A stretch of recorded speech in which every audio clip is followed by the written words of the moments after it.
ሃይ ጋይስ የቲክቶክ ተመልካቾቻችን እስቲ በአዲስ ቪዲዮ መተናል። እስቲ አንዳለሽ ደግሞ እስቲ ማቲያስ ኩኛን ተቀይሮ ሲወጣ አይተናት እንምጣ። እስቲ እንግዲህ ዛሬ ደግሞ ማቀርብላችሁ ሳቅ ነው።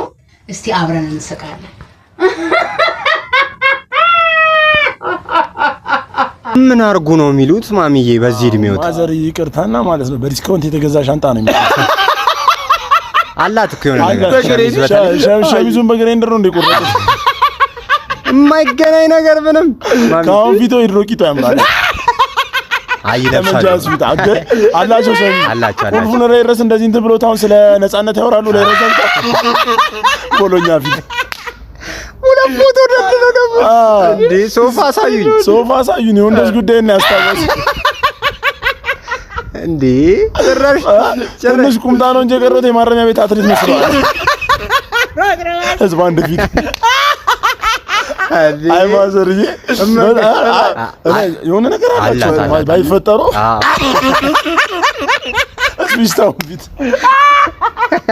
እና ማዘርዬ ለእርሶ ቲክቶክ ሳይሆን በዚህ ሰዓት የሚያስፈልጉት ቢጫ ለብሰው ቁርባን ነው የሚያስፈልጉት እና ተከፎት ይቅርታ ማዘርዬ ያስተካክሉ። ለጤና ነው።